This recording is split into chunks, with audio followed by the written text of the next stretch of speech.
Hi guys, നല്ല tasty ആയിട്ടുള്ള ഒരു മുട്ട റോസ്റ്റ് എങ്ങനെ തയ്യാറാക്കാമെന്ന് നോക്കാം. അപ്പം, ഇടിയപ്പം, പൊറോട്ട, ചപ്പാത്തി എന്നിവയുടെയൊക്കെ കൂടെ സൈഡ് ഡിഷായിട്ട് ഉപയോഗിക്കാൻ പറ്റിയ ഒരു മുട്ട റോസ്റ്റാണിത്.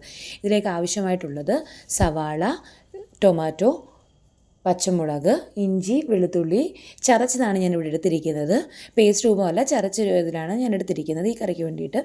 അപ്പം ആദ്യമായിട്ട് തന്നെ നമ്മൾ ഒരു പാൻ ചൂടാക്കുക. പാനിലോട്ട് കുറച്ച് എണ്ണ ഒഴിക്കുക. എണ്ണ ഒന്ന് ചൂടായി വരുമ്പോഴേക്കും ഇതിലേക്ക് മസാലക്കൂട്ട്, നമ്മുടെ ചെറിയ ജീരകം, പട്ട, ഗ്രാമ്പൂ അതെല്ലാം ഇവിടെ ചേർത്തൊന്ന് ഇട്ട് കൊടുക്കുക. അതൊന്ന് പൊട്ടി വരുമ്പോഴേക്കും നമ്മുടെ ഇഞ്ചി, വെളുത്തുള്ളി നമ്മൾ ചതച്ച് വെച്ചിരിക്കുന്നതിട്ടാണ് ഇട്ട് കൊടുക്കുന്നത്. അത് ചെറുതായിട്ട് ചെറിയൊരു ബ്രൗൺ കളർ ആകുമ്പോഴേക്ക് തന്നെ നമ്മുടെ നീളത്തിലരിഞ്ഞ് വെച്ചിരിക്കുന്ന സവാള കൂടി ഇട്ട് വെക്കുക. സവാളയും കൂടി ചേർത്ത് നല്ലതുപോലെ തന്നെ ഇതൊന്ന് ഇളക്കി കൊടുക്കുക.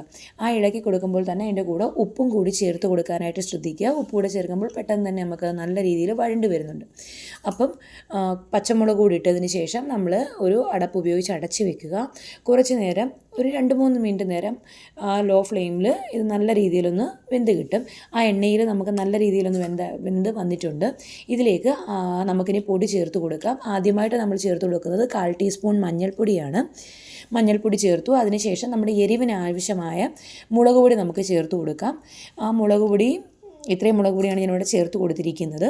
അതിനുശേഷം മല്ലിപ്പൊടിയാണ് ചേർത്ത് കൊടുക്കുന്നത്. ഈ മല്ലിപ്പൊടി കുറച്ച് അധികം ചേർത്ത് കൊടുക്കുന്നുണ്ട്, 2 ടീസ്പൂണോളം ചേർത്ത് കൊടുക്കുന്നുണ്ട്.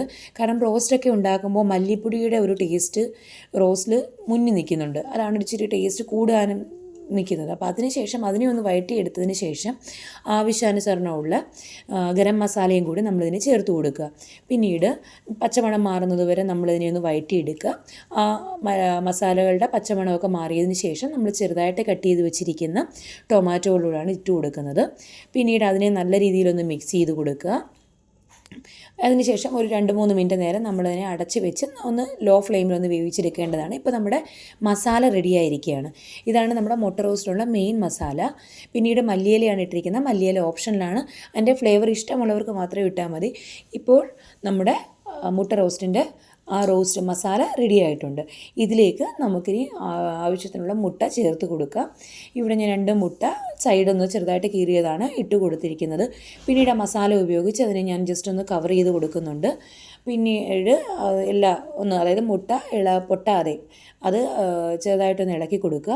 അതിനുശേഷം ഒരു ഡക്കൺ ഉപയോഗിച്ച് ഇതിനെ നമ്മൾ 2 മിനിറ്റ് നേരത്തേക്ക് അടച്ച് വെച്ചിരിക്കുക. ആ ഫ്ലേവറൊക്കെ ഒന്ന് ഇറങ്ങാൻ വേണ്ടിയിട്ടാണ്. ഇപ്പോൾ നമ്മുടെ ടേസ്റ്റി ആയിട്ടുള്ള മുട്ട റോസ്റ്റ് റെഡി ആയിരിക്കുകയാണ്. പാലപ്പം, റൊട്ടി എന്നിവയുടെയൊക്കെ കൂടെ ഏറ്റവും ടേസ്റ്റി ആയിട്ടുള്ള ഒരു സൈഡ് ഡിഷാണിത്. ഒരു പ്രാവശ്യം നിങ്ങളിങ്ങനെ ചെയ്തില്ലെങ്കിൽ ഒന്ന് ട്രൈ ചെയ്ത് നോക്കൂ. ഫീഡ്ബാക്ക് അറിയിക്കൂ. താങ്ക്